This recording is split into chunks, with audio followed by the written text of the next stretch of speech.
Okay, if you're a nursing student, you know that pediatric endocrine disorders can feel, well, super complex.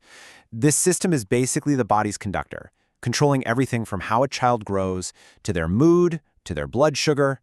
So in this explainer, we're going to break it all down, the must-know conditions, to get you ready for your clinicals. Let's get right into it. So let me ask you this. What's the one thing that connects a child's growth, their mood, and their blood sugar? You got it. It's the endocrine system.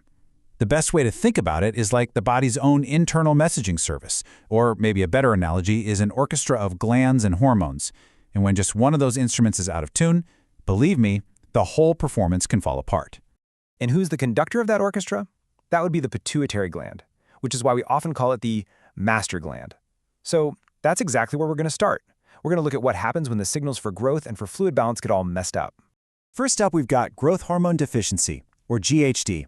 As a nurse, your assessment here is absolutely everything. You're not just looking for a child who is short. You're looking for specific patterns.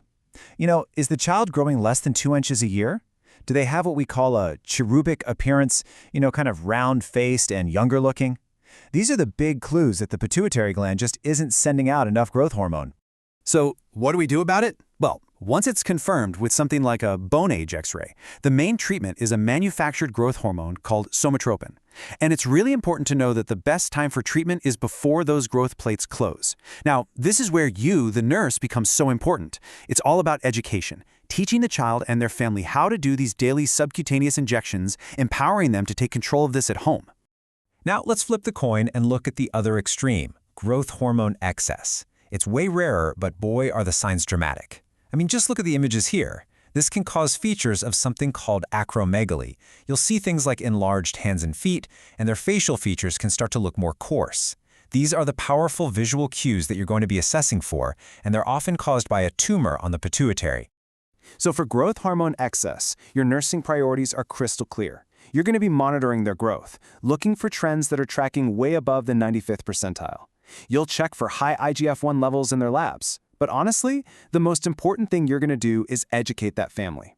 Because if they aren't compliant with treatment, it can lead to really serious long-term problems, like heart disease and even an early death. You're teaching here. It's literally life-saving. Okay, let's switch gears from growth to fluids, still under the control of the pituitary gland. And we have two conditions that are total opposites, SIADH and diabetes insipidus. This visual right here is such a great way to remember them. For SIADH, that's syndrome of inappropriate antidiuretic hormone. Just think soaked inside. The body holds on to way too much water. For DI, diabetes insipidus, think dry inside. The body is just constantly losing water. So let's really focus on that dry inside patient with DI. The clinical cues are classic. You've got polyuria, meaning they're urinating a lot, and it's very diluted.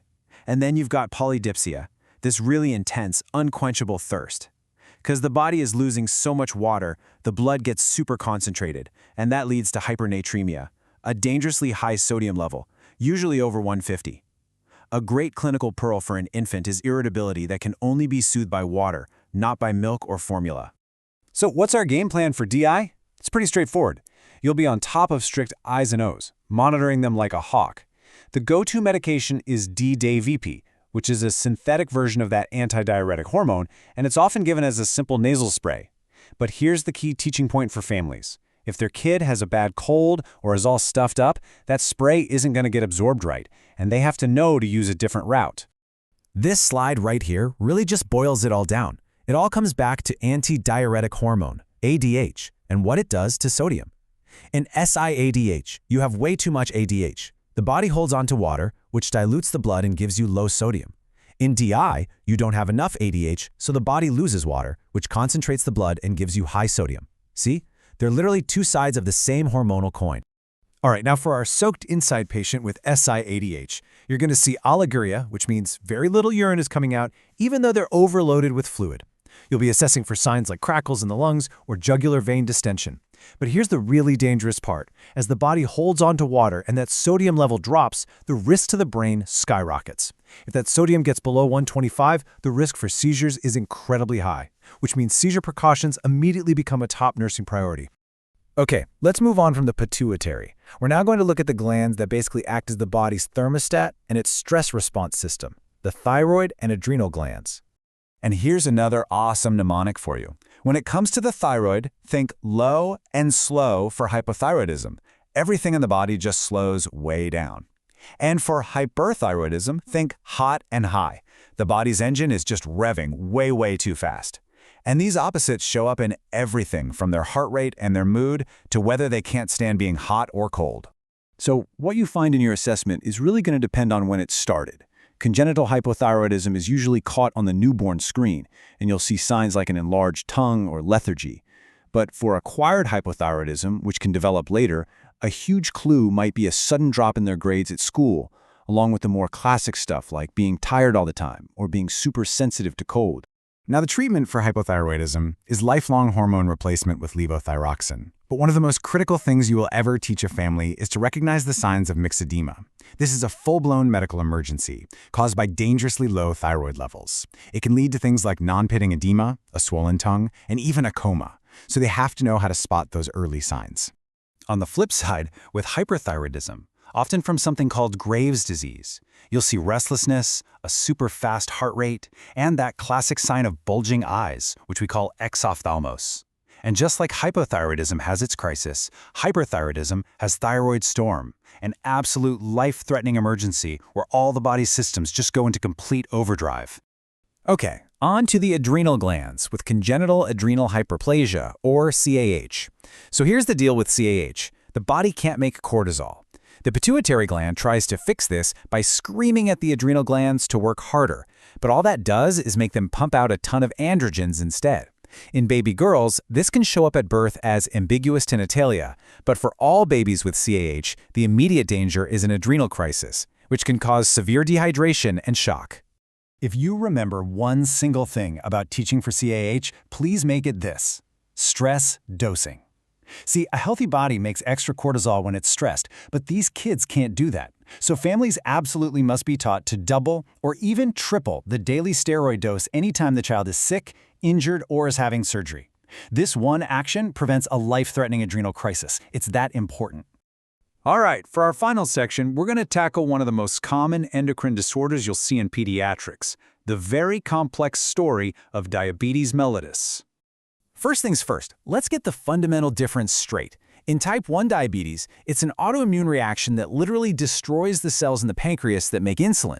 So the result is an absolute deficiency. They produce no insulin.